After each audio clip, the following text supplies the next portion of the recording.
Right now is the golden age for entry-level sports bikes in India.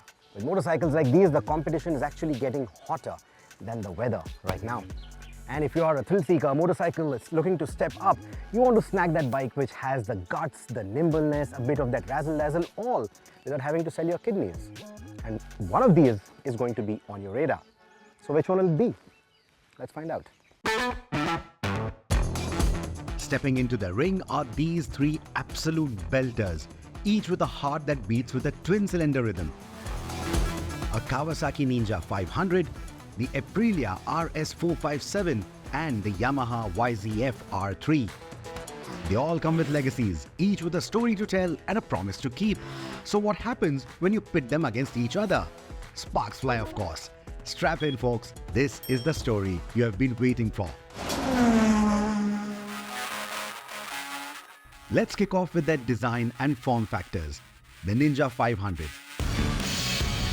It's like Kawasaki has taken a dash of their racing heritage, thrown in the fierceness of the ZX4R and created something special. It's a masterclass in balance. On one hand, you've got this beast that looks like it's itching to tear up the tarmac, screaming speed and thrill. And on the other hand, it's got its approachable charm, not scaring off the newbies or returning riders. The sharp lines, modern touches and easy ergonomics on the Ninja 500, they scream, I'm quick, but hey, I'm here for everyone. It just wants to leap forward, but with that welcoming grin. And in comparison, the Aprilia RS 457, it's like a catwalk model decided to hit the streets. It's got that upmarket Aprilia sass that manages to turn a lot of heads. Out of the bunch, this one's dressed to impress. But there's a catch.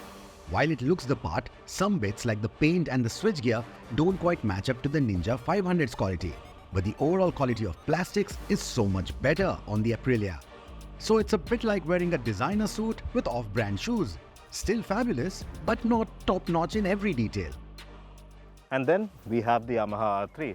Now this can be seen as more of the classic motorcycle in this company because it doesn't really shout, look at me with my road presence and performance and all that kind of stuff. It's more of elegant and grandeur and poise with this motorcycle. So it's more of a refined whisper rather than a roar. The design hasn't changed much in 3 years, but that's part of its charm. It's for riders who appreciate timeless beauty, a bike that doesn't need to scream for attention. Quality-wise, it's toe-to-toe with the Kawasaki, holding its own with its style showdown. So that's the style play-by-play for these three contenders. Each has its unique flair, making this competition about more than just the speed and the specs. It's also a fashion statement on wheels. Now let's talk ergonomics, that secret sauce that can make or break your love affair with a motorcycle. In the world of ergonomics, the Ninja 500, it feels like a Swiss knife, fitting multiple kinds of riders quite well. Sporty yet comfy, this one's got handlebars that let you hunker down when you're thrashing it around bends, but won't leave you feeling like you wrestled a bear after a long ride. The seat, it's like sitting on a cloud, perfect for those endless road trips. And the foot pegs, they're just where you'd want them. No yoga poses required here. Now the Aprilia RS 457, it's the wild child of the bunch. It just screams, I mean business. That's how aggressive the riding posture is. It's made for attacking lap times. But when it comes to longer jaunts on the highway, that could be a bit of a grumble. The seat's firm, built for speed rather than a Sunday picnic. And let's talk about those foot pegs. They are high, keeping you on your toes, ready to dance around those corners. And then there is the Yamaha YZF-R3. This one doesn't strut around like a bodybuilder. It's no less impressive. Now the ride position of the Yamaha R3, very comfortable in my opinion. As you can see, decent amount of legroom and not too committed riding position. Now it's as though this motorcycle says, hop aboard, make yourself at home, because it feels just so nice in the city and it doesn't feel out of place on track. Now this might be the narrowest or the thinnest bike out in this comparison, but it just goes to show that size doesn't really matter because it's just so comfortable. The low seat height makes it easier than the other two. The seat's a perfect mix of sporty and snug. It's like your favorite breakfast chair, but on two wheels. And the foot pegs, Well, they strike that sweet spot. Not too aggressive, not too lazy. Just right for whatever ride you are on. So whether you are a speed demon or a comfort cruiser or somewhere in between, there is a bike here that's got your name on it. Let's now ride. The 451cc parallel twin engine on the Ninja 500 is like a symphony of power and poise. The acceleration, silky smooth, yet it's got enough grunt in it to get your heart racing. At the same time, the motorcycle feels at home whether you are weaving through city streets or cruising effortlessly on the highway. This machine isn't just about raw speed, it's about smooth, controlled power delivery, making it a great all-rounder. The RS-457, it's like a coin snake ready to pounce. The acceleration, it feels ferocious, it lunges forward, it gets your pulse pounding. If you're craving an adrenaline fix, this bike has it in spades. The mid-range, it's like a catapult, making overtakes less of a maneuver and more of a thrill. This bike doesn't just respond to your commands, it leaps at them, matching its aggressive looks with equally fiery performance. Now the Yamaha R3, twin cylinders, 321 cc's, 42 PS of power on tap. On paper, might not be the highest in this company, but then again, out on the road, that's where it really matters, because this motor is just so smooth and refined, power delivery very consistent. So it doesn't really feel out of place whether you're navigating city traffic or on weekends when you're out riding, navigating country roads. Very well managed on this motorcycle. Sure, the new emission norms have tamed the zing a bit, but where this little champ shines is in its urban agility. Its tractability and nimble nature make it a breeze to zip through traffic, giving it an edge in the real-world conditions where it matters the most. In summary, the Ninja 500 balances power with control. The RS-457 is all about exhilarating raw power, and the R3, while not the quickest, offers a balanced and enjoyable ride, especially in the urban settings. Each bike has its unique flavor of acceleration, catering to different tastes and riding styles. Next, let's talk about refinement, a facet that separates the great bikes from the good ones. Now, when it comes to the Ninja 500, the refinement is at a whole new level. You will love the kind of poise, the kind of refinement that it offers. It almost feels like a jazz saxophonist on a Saturday night. That's how smooth it is. Sure, it gets a bit rough beyond 7000 RPM, but with its beefy mid-range, you will hardly need to push it that far. This bike is like a chameleon. It can loaf around town or tear up the tarmac, all while keeping its cool. It feels like the James Bond of engines, soft, sophisticated, and always in control. Then there's the Aprilia RS-457. This machine is as subtle as a sledgehammer at a tea party. The engine's grunt is like an orchestra of horsepower, with every twist of the wrist feeling like you've just unleashed a pack of wild horses.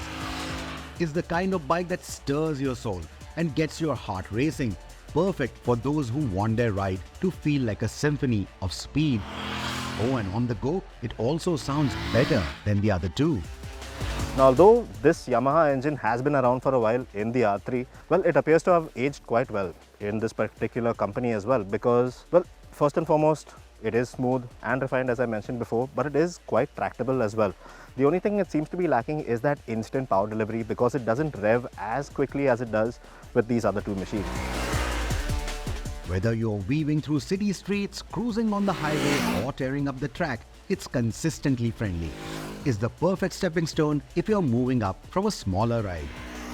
Think of it like the wise older sibling that knows when to have fun and when to keep things steady.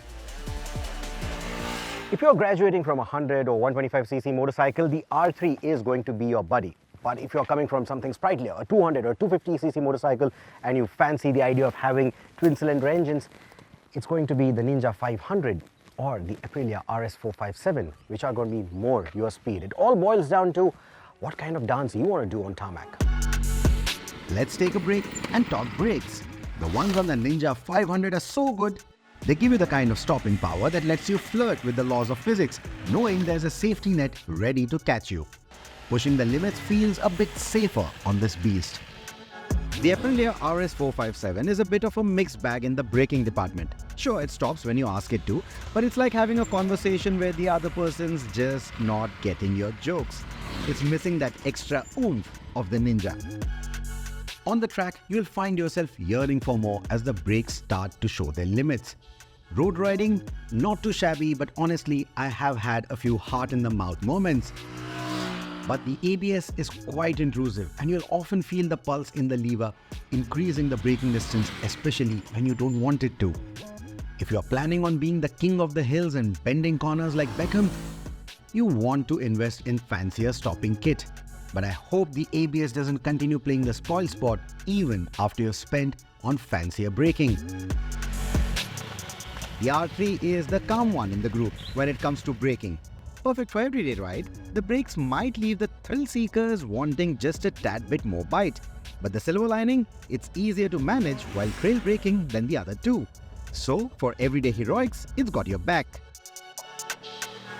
In comparison to the Aprilia, the Ninja feels like a magic carpet. The ride quality is that good. Especially for those romantic two-up journeys, this is the better bike to go for. But you have to be careful about that low ground clearance. It can give you some awkward, unwanted jolts when you're riding on bad roads, fully loaded. Now the Aprilia, well, this feels like a proper race enthusiast dream because it has that nice Aprilia racing pedigree to it, especially in this company. Now the suspension might be on the stiffer side, but then again you do have preload adjustable suspension at the front especially, and you feel nice and connected at all times on the road. Now the only downside is, well, on the long haul, on long rides, it might not be as comfortable as the others in this company. Then there's the Yamaha R3. It's like the friend who's always comfy to hang out with. The ride is supple, making Indian roads feel a bit less daunting. The pillion seat isn't a lounge chair like the Ninjas, but its higher ground clearance means fewer surprises on bumpy roads. Handling the 500 is like dancing with a well-trained partner. It's agile, but it won't throw you into a spin with extreme moves. It's the bike that will teach you the ropes without throwing you overboard. The RS-457, oh boy, it's like a ballerina on two wheels, graceful yet fierce around corners. Its handling is a dream for cornering enthusiasts, making every turn a laugh. Plus, those TVS Euro grips are like having super glue on your tires compared to the Dunlop's plain donuts on the others. Though I wonder if these tires are a part of that braking problem, something that we'll only know once we are able to swap them with something different. The Yamaha R3 on the other hand is a very good handler too. Not too mild, not too wild. It's forgiving for the newbies but still keeps the old hands entertained. The chassis and suspension is in such harmony, even high-speed leans feel like a breeze. Now let's talk features and let's talk about the Ninja 500. Yes, I did call it a James Bond initially, but it doesn't really have too many gadgets. It's not very tech savvy in that sense. You just get the bare essentials like an LCD screen and Bluetooth connectivity. Then there is the Aprilia RS-457. This one is like a gadget-laden Italian supercar on two wheels. It's got all the bells and whistles. A colorful TFT display, Bluetooth, customizable riding modes, and even an optional quick shifter. It's like having your own high-tech command center on two wheels. Now the Yamaha R3 is like a hardcover classic novel in the world of ebooks in today's world. Now there's no fancy TFT, ride modes, traction control, or even a quick shifter on offer. And instead you do get a rather simplistic LCD screen, and there's no Bluetooth connectivity either. So in terms of features, this one kind of gives you the impression that you're bringing a knife to a gunfight. Safety-wise, the Ninja and the R3 are playing it safe, decent brakes and stability. The Ninja gets a pat on the back for a slip and assist clutch as well. But honestly, even with the Aprilia RS-457 feeling like a superhero with its traction control and switchable ABS, when it comes to real-world performance, the RS-457 simply doesn't feel as safe, and that is down to the shoddy braking. The Ninja 500 balances grunt with gustiness. The 457, with its thirst for power, isn't the most fuel efficient, while the R3 sips fuel like a fine wine, making it a cost-effective contender. In terms of value for money, each of these bikes pitches its tent in a different campground. The Kawasaki Ninja 500 at Rs 5.25 lakh stands tall like a well-decorated officer in the motorcycle brigade. It demands a huge premium, sure, but for that extra lakh over the R3, you're getting more muscle and a bit more tech.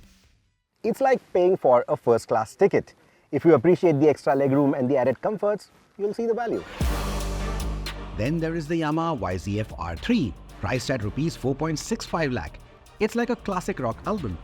It's got its loyal fans, but in a world where new genres are popping up, it might struggle to top the charts. Now in terms of overall design and features, well, the Yamaha does feel a little last season in this company especially when you consider something like the RS457 and what all that brings to the table. So on that front, you can't help but feel a little shortchanged. The Aprilia RS457 with its price tag of 4.1 lakh rupees ex-showroom is like hitting the jackpot. It's the dark horse that galloped in and stole the show. Most powerful, feature-packed, and let's be honest, it's got that look at me aura. When it comes to most bang for the buck, it's the RS457. It's like buying a tailor-made suit at a high street price. I mean, it's a no-brainer. Even my money would go to the RS457. That said, do remember that Aprilia parts and service do come at a premium, both in terms of money and in terms of time. And while the R3 doesn't really seem a lot of value for money when the points add up, do remember that the R3 comes with a robust warranty package. So see what kind of a deal suits best for you. When it comes to choosing your two-wheel companion, it's like picking your dance partner for an epic adventure. Your choice depends on your personal rhythm. Are you looking for smooth jazz, a classic waltz, or a fiery tango? Every bike here is ready to take you on a ride that's thrilling, stylish, and packed with character.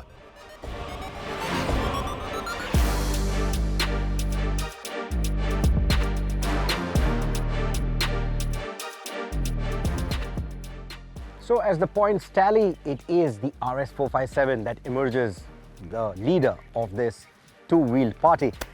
It's got the moves, it's got the looks, and it's got a price tag, which is going to make it a hard act to follow. But remember, the best bike for you is the one that makes your heart race and your spirit soar every time you hit the road. Choose your steed wisely and let us know what's your pick going to be. Don't forget to share this video with your friends who are looking to buy a new motorcycle. And as always, all your feedback is welcome in the comments. We'll go through it and respond to it as soon as possible. Thank you so much for watching.